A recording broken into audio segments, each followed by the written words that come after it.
Tout de suite sur Sud Radio, il est 7h11, direction Logivy-de-la-Mer, non loin de Paimpol, dans les Côtes-d'Armor. Bonjour à vous Anne-Sophie Conan. Bonjour. Et bienvenue sur Sud Radio. Vous êtes la gérante du bistrot Chégo, donc dans les Côtes-d'Armor, je le disais, que vous gérez avec votre frère d'ailleurs. Ce bistrot existe depuis 1876. C'était à l'origine un bar de pêcheurs. Vous voulez en faire un lieu culturel, c'est ça ? Tout à fait, on a repris le bistrot en juin 2017. Après une longue... pendant très longtemps, le bistrot a été tenu par la même famille, une famille logivienne d'ailleurs. Voilà. Nous-mêmes, on est de Ploubazlanec, donc du même village. Pas du même port, mais du même village. On a repris ce bistrot et on a, étant tous les deux artistes et techniciens avec mon frère, on a décidé... d'animer un peu le bourg, d'animer le quartier. Et puis on s'est mis à faire des spectacles, des concerts. Et c'est là justement que vous avez des problèmes avec vos voisins d'à côté qui se sont plaints de nuisances sonores. Ils vous ont attaqué au tribunal et en plus ils ont gagné. Oui, voilà. Le drame un peu de cette histoire, c'est qu'ils ont gagné. Parce que l'activité culturelle, vous imaginez bien qu'on ne fait pas des concerts du lundi au dimanche. Oui. On fait des concerts en extérieur simplement l'été, on va dire de fin juin à fin août.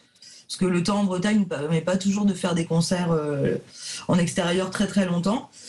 Donc ça représente une vingtaine d'heures de musique ou de festivités. Donc c'est pas énorme. Donc c'est vrai qu'on n'a pas tellement compris la décision de justice. Et en tout cas, vous avez été condamné en tout, entre les frais de justice à rembourser à vos voisins et la condamnation à débourser 21 000 €. C'est là que vous avez pu compter sur la solidarité de certains élus qui sont mobilisés parce que ce café est plus que centenaire. Je le rappelle, créé en 1876. Un appel aux dons a été lancé aussi. Vous avez eu beaucoup de soutien ? Ouais, c'est assez fabuleux de voir à quel point ce petit bistrot de village du bout du monde finalement est aimé des gens et de la France entière. La preuve, on reçoit même des messages de Nouvelle-Calédonie, de Polynésie, de l'Europe, des soutiens. Donc ça fait plaisir et en même temps c'est mérité parce que c'est vraiment un lieu qui a besoin de continuer à vivre parce que c'est un lieu où effectivement il y a des concerts. Mais le reste de la journée, c'est un lieu de lien social privilégié. Mais comme tous les bistrots d'ailleurs qui peuvent ouvrir ou rester ouverts dans certains villages, c'est quoi la suite pour vous du coup ? Essayez de vous acquitter de ces frais de justice, ça c'est logique, de toute façon c'est la loi, vous n'avez pas fait appel. Et ensuite, qu'est-ce que vous allez faire ? Ce qu'on va faire, c'est que justement avec tout le soutien financier via la cagnotte Papayou Solidarité, on va essayer déjà de maintenir le bistrot ouvert cet hiver, parce que ça c'est la priorité. Et puis ensuite on va devoir se doter aussi d'outils pour limiter le son, parce que le voisin, je pense pas qu'il en ait fini avec l'intérieur du bistrot par exemple.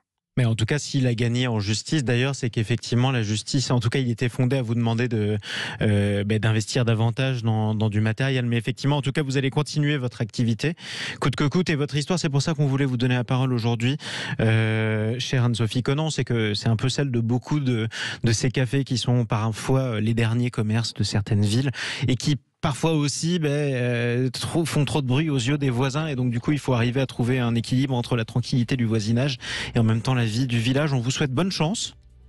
Merci beaucoup et puis n'hésitez pas à aller sur la page Facebook de Chégo, G-A-U-D, voilà. Voir un petit peu ce qu'on fait et nous soutenir. Et si vous passez par Paimpol, en tout cas, ou Logivy-de-la-Mer, vous pouvez vous arrêter au café Chégo, justement, qui existe depuis 1876. Il n'y en a pas tant que ça dans ce pays. Merci beaucoup Anne-Sophie Conan. Bon courage à vous et à votre frère. Je rappelle que vous êtes la co-gérante de ce café. Restez avec nous les amis dans quelques instants. Découverte tourisme.